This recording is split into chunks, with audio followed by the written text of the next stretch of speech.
young man, but perhaps we could change that, provided the fact that you are what a lovely man who wants you. Tell me, do you smoke? Well, I must admit, I smoke. Well, I'm pleased to hear. A man should have occupation. There are too far many evil men in London, as it is. How old are you? I'm 29. Very good age to be married at. A man who is to be married should either know everything or nothing. Which do you know? I know nothing right now. I am pleased to hear that. I do not approve of tampering with natural ignorance. Ignorance is like an exotic fruit. Touch it and the bloom will be gone.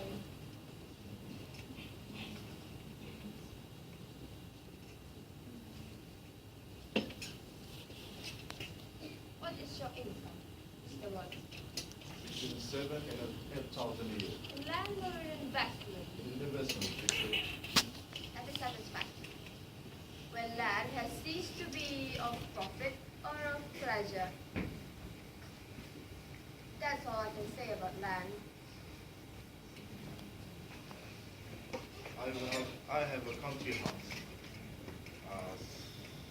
with some land, about 1,500 acres of,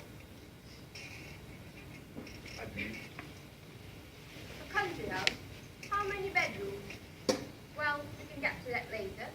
You have a townhouse, I hope. Well, a girl of simple, sweet nature like Gwendolyn couldn't be expected to reside in the country. Well, I do own a house at Blackstone, but it is led by Lady Blossom.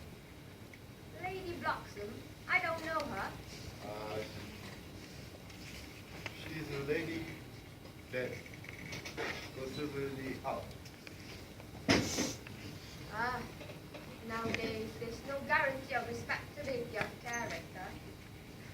What number in Belgrave Square? 149. Then fashionable type. I knew there was something. The fashion or the size?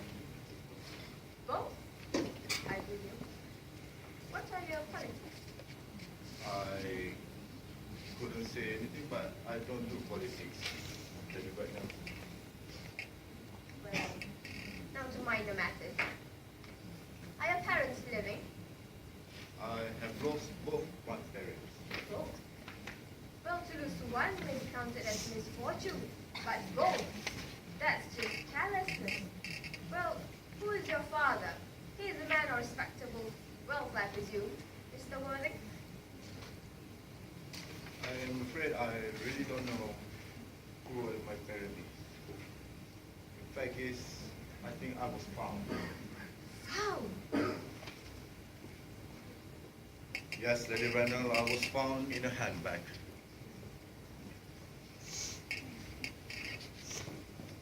In a handbag? Yes, Lady Randall. Very somewhere dislodged handbag. In the clock room at Victoria Station. No room at Victoria Station. Yes, the button line. The line is immaterial. Mr. Worthing, I must admit that I'm somewhat bewildered what you have just told me. To be born or at any rate bred in a handbag, well, that just shows that nothing is good enough for me. May I ask advice from you? What should I do to ensure Gwendolyn's happiness? Well, I should advise you, Mr. Worthing, that you get some relations as soon as possible, and try to produce, at any rate, a parent of either sex before the season is quite over. I can possibly manage to do that. In fact, if you want to show you the handbag, I have the handbag back in my dressing room at home. I will assure that will satisfy you, Lady Braddock. Me, sir? What has it to do with me? You should know that I or Lord Bracknell would allow our only daughter, who's brought with the utmost care to married into a cloakroom and form an alliance with a parcel? Well, good morning, Mr. Worthing. Good morning.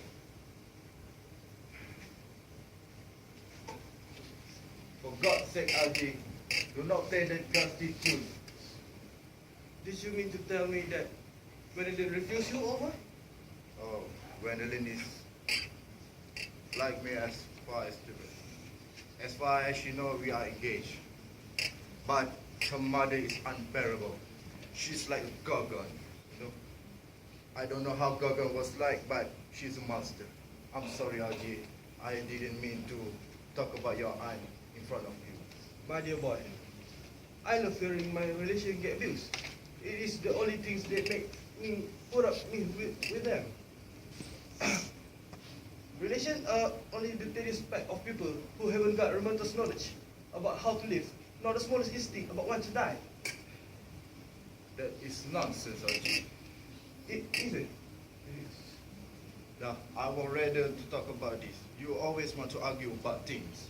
That is why originally things are made for. For more my word, I thought I shoot myself. Do you think ever Gwendolyn will become like her mother in about 150 years, Algie? All women will become like their mothers. That is their tragedy. No man does. That is his. Is that clever? Of course. Of course. I am so to doubt that the cleverness. Everybody is clever nowadays. We cannot go and doesn't found clever. We have fool people.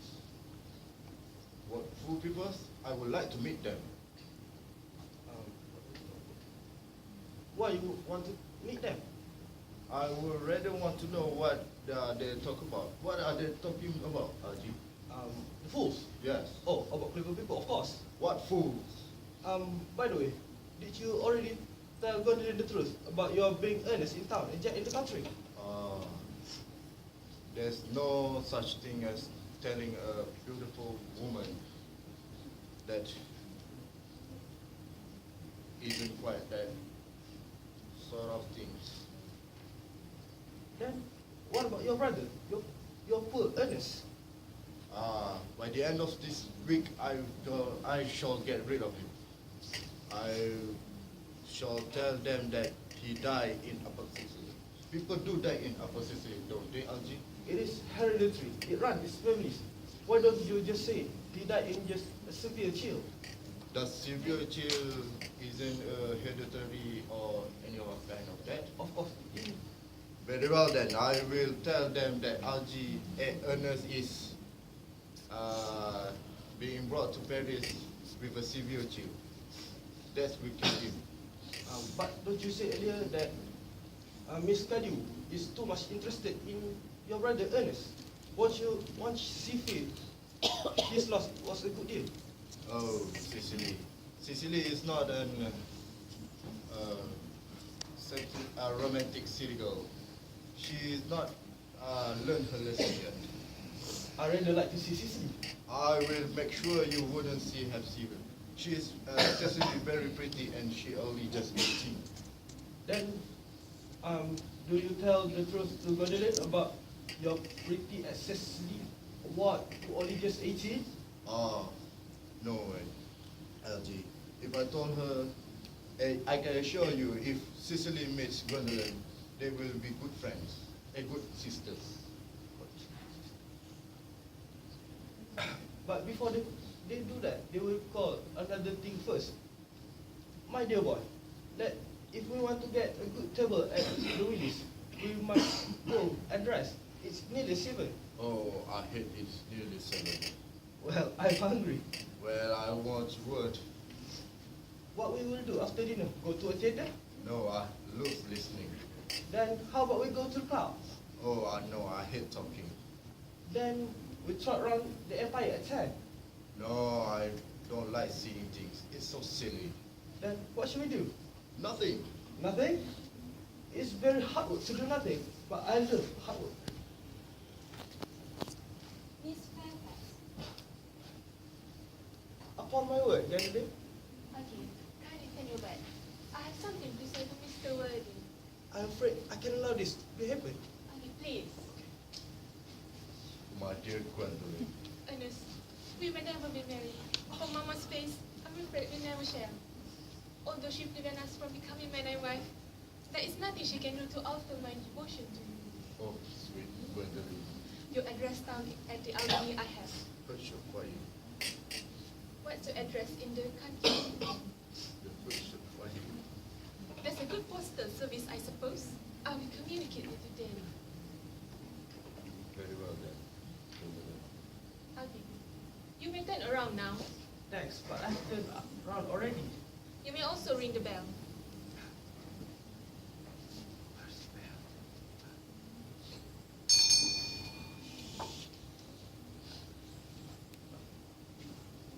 I will assist you out, my dear sweet Gwendolyn.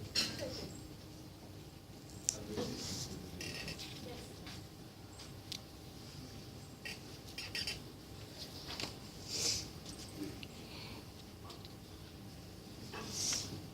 A glass of sherry. Tomorrow I'll go Bunbury. I will not be back till Monday. So you can put all my clothes, my smoking jacket, and all Bunbury dress. You can pack up it. I hope tomorrow will be a fine day. Lee. It never is, sir. You are so perfect pessimist. I always try my best to give satisfaction. Thank you.